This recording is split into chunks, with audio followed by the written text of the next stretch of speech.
And now, a word from our sponsors. Hello. My name is Corey Alexander. I am the vocalist for Hollow Construct, an internet Discord band created in the summer of 2021. I am here to talk in depth about not only our debut self-titled EP, but specifically the writing process of the lyrics and themes I wanted to drive home with this chapter of music I've had the privilege to help make in my life. You're probably wondering why I'm using a text-to-speech instead of my voice to explain this. To that I say, it will help prove my point by the end, so please trust and bear with me as we go. When Sean and I began this project, before it even had a name yet, I was going through massive changes in my life. At the time, for the worst, though with time, for the best. My aunt, who at the time I called Mom, was dying. Slowly. Losing her battle with dementia, who would then pass on June 6th of 2022. The same day as my uncle in 2008. Before that, my girlfriend of 5 years had left me during the apex of the COVID lockdown. I had felt so emotionally drained, too tired to even explain to my closest friends what was going on. I didn't want to be a burden. I didn't want to make an obnoxious, long Facebook post.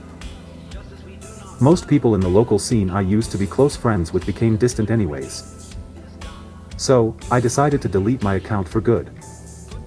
To purposely disconnect myself from what I used to spend countless hours in from depression. Endless scrolling.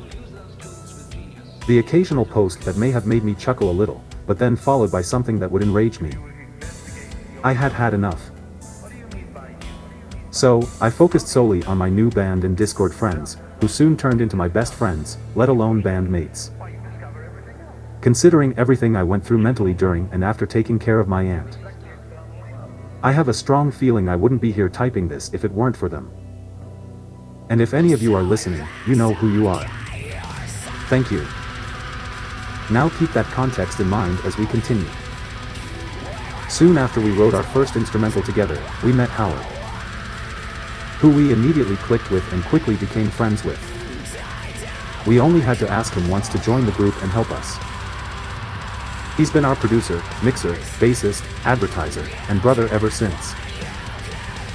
At this point in time, my aunt was still deathly sick, and the pressure and stress made me want to give vocals a try as an outlet. I had never been a vocalist before Hollow. I was a guitarist since I was 13 years old and didn't have the best voice for a long time. Though I loved writing lyrics and patterns, I was rarely ever given a chance to try it. So, one day I gave our first song Skinwalker a shot, which I showed Howard, and soon after, encouraged that I be the full vocalist for the band. I had never felt more excited and inspired in a long time. It was a new instrument for me to hone and master. And I could finally exercise my actual voice, instead of trying to make my voice heard through strings. The way I record my own vocals, I don't like writing down lyrics before approaching the song. I remember when I was younger, I would try doing that, and the commitment to what I had written only on paper made me feel restricted, and things would get changed anyways. Which always felt unnatural to me.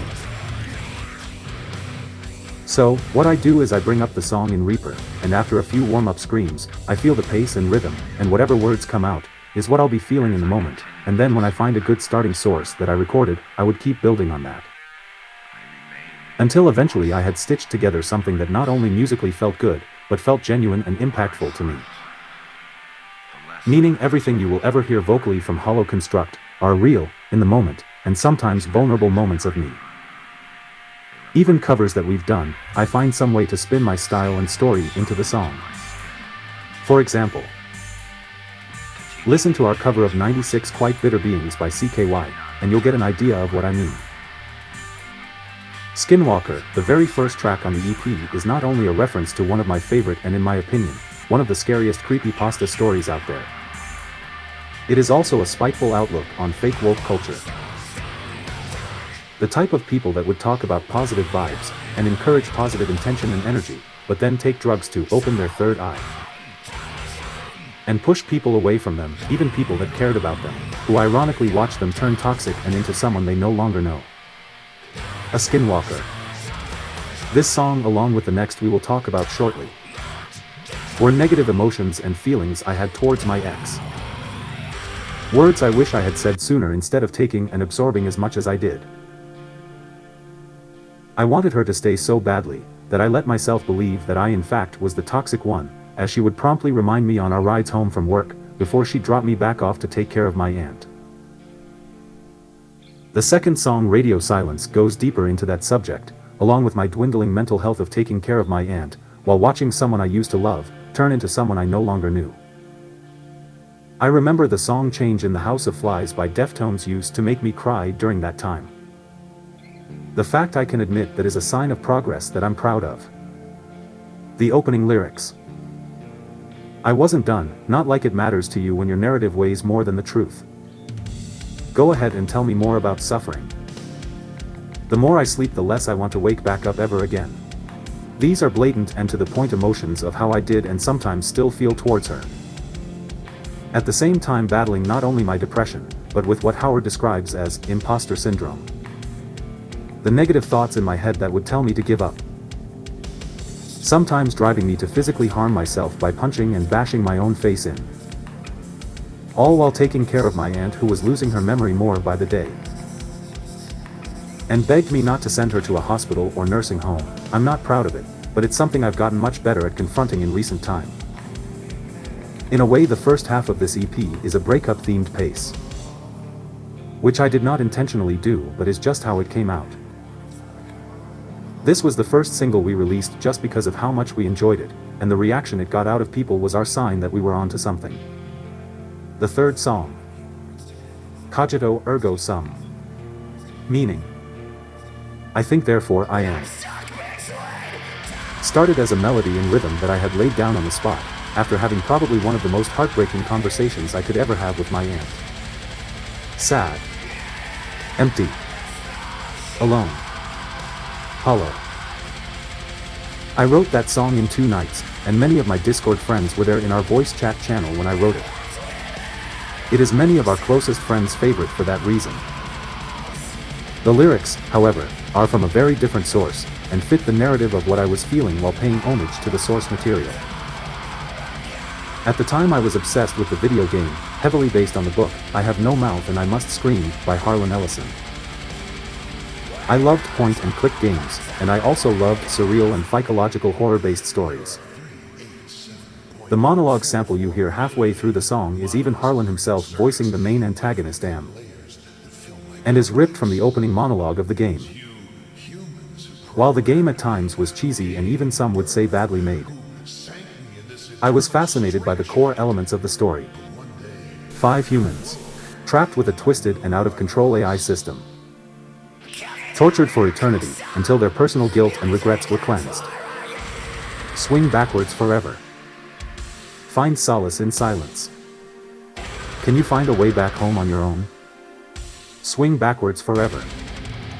Find your tether. The opening phrase not only was an accurate depiction of the characters, but it was also what I felt like was happening to me on the daily. Constantly swinging counterclockwise emotionally, and in terms of progress in life. I felt like I was in a constant loop of suffering, and watching the person who raised me turn helpless, while I was left with the responsibility. Questioning every day if I was doing everything right, and struggling to convince myself that I would even make it out of this unscathed. But most importantly, the type of person I would become and choose to be when the storm of her declining health was over, and dealing with the survivor's guilt of that. Cogito ergo sum. I think therefore I am. The final song, A Strange Yet Constant Force, is probably the most positive song out of all 4, and was also the introduction of our at the time new guitarist Josh, who does the ending solo in the song. It also featured our friend, and phenomenal vocalist, Eric, who wrote his own section of lyrics tied to the theme, and a final duet with him and I screaming my final lyrics of the EP. Probably the most important of them all. I was lost in the dark. Behind me are memories sewn into my skin. They remind me not to forget these forces of energy do not determine who I am. An outlook on what I perceive to be after all of the anger, the regret, the sadness, everything taken into account and looking to the future. To not let the mistakes of my past and the choices I couldn't change be the factor of my future choices and attitude towards life. A promise to myself that no matter what happened, no matter the speed bumps life had to offer, I would persevere and continue doing what I love most, making music. But this time, with my real voice. Not suggested lyrics, not small spots I kind of sort of did vocals on. My real voice. It's something I felt I never had for a lot of my life. I was always either ignored, not taken seriously, or just straight silenced by what felt like everyone, including my family. After we finished writing the EP, months later my aunt finally passed on in a nursing home.